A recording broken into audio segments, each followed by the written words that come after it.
Rafael from Mosaic English e nesse vídeo eu vou te dar algumas dicas visando contribuir para que você consiga se comunicar com mais naturalidade, com mais desenvoltura em inglês e não fique tão perdido, porque muitas pessoas reclamam, poxa, eu sinto dificuldade de saber quando uma palavra termina e outra começa e eu travo na hora de falar. Então tudo é exercício, tudo aquilo que você faz bem é porque você já fez muito. Então você precisa se exercitar da maneira correta para que você atinja o seu objetivo, que é se comunicar como você se comunica em português, naturalmente. Então nesse vídeo, uma dica muito importante é, sempre que você vê uma palavra em inglês que termina em uma vogal e uma outra que começa em consoante, você vai juntar tem um link entre essas duas palavras, então você vai juntar como se ela fosse uma palavra só, né? A segunda dica é quando você encontrar uma palavra que termina em consoante e a outra palavra terminar na mesma consoante. Você vai, em vez de pronunciar as duas palavras, você pronuncia uma só. As duas tornam-se uma só. Então vamos supor, I want the cake, né? Que é eu quero o bolo. Se você pode observar, o want termina com T e o bolo, o the cake, começa com T.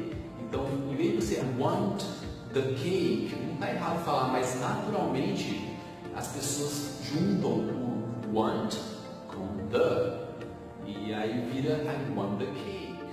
Ok? Então, quando tem duas palavras que têm terminações iguais, você não vai pronunciar o fim de cada uma e o início de cada uma. Você junta e faz uma coisa só. Alright? Então, assim, tem algumas exceções de quando a palavra termina com T ou com E ou com D, T ou D, e começa com uma vogal, você vai observar que o som passa a ser de E. O avião pousará em Ribeirão Preto. The airplane will land em Ribeirão Preto. Então, termina em D em Ribeirão Preto.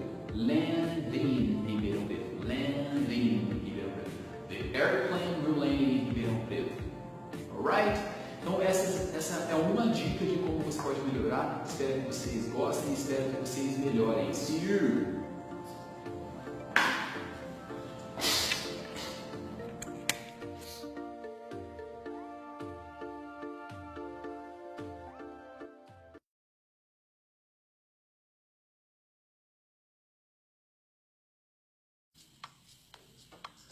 Bom, pessoal, então vamos lá. Aqui agora eu vou mostrar para vocês aquilo que eu estava falando no vídeo de uma maneira mais sistemática e mostrando alguns exemplos. Por exemplo, uma consoante mais uma vogal. No caso ali, I live, na primeira frase, você vai ver que tem uma vogal, o E no final, mas ele é como se fosse a vogal muda do português. Então o som ficaria de V.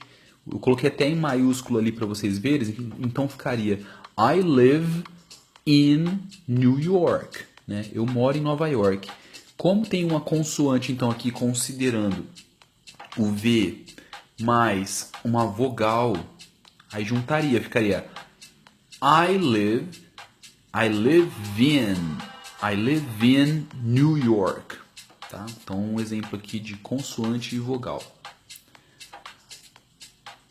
Segundo exemplo, I will work on that.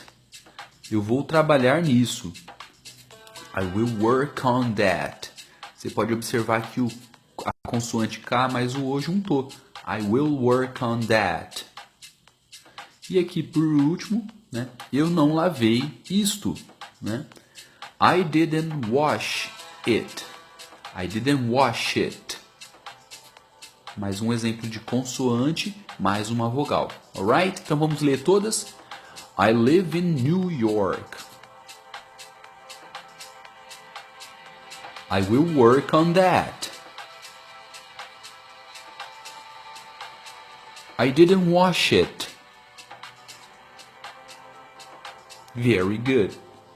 Então vamos lá para os próximos exemplos. Agora aqui, exemplos de consoantes mais uma consoante similar, uma consoante igual.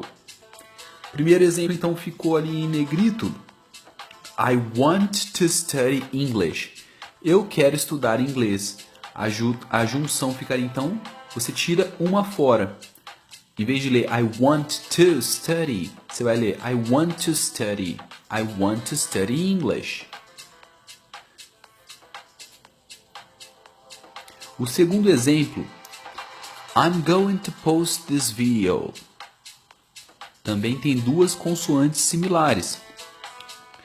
Quando você tem duas consoantes similares, uma sai fora. Então vai ficar I'm going to post this video. No post this video. Não está errado se falar também, mas a gente está querendo aprimorar e deixar mais natural. É o objetivo desse vídeo. Então ficaria I'm going to post this video. Eu vou postar este vídeo. E por último, mas não menos importante, I got to know about her new job. Eu soube sobre o novo emprego dela. Você observa aqui, I got to know, got to know. I got to know, I got to know. No, I got to know. I got to know about her new job. Very good. Vamos para o terceiro e último. Quando houver palavras que terminem em T ou D e na sequência da outra palavra começar com uma vogal, você vai ter um som de R, né? Aquele ra, re, ri que a gente tem no português. Então, o primeiro exemplo, I put it there. Você vê aqui, o put é o T, né? Que é esse exemplo aqui que eu estou citando aqui no título, mais uma vogal. Então, essa junção vai ter um som de R, de re. I put it there, I put it there. No segundo exemplo, só traduzindo, eu coloquei isto lá. Eu vou pousar em São Paulo amanhã. I will land in São Paulo tomorrow. Você observa que o D, né, do título, mais uma vogal, ri. I will land in São Paulo. Opa, voltou um pouquinho o vídeo. E por último, please. Uma consoante, T, e uma vogal.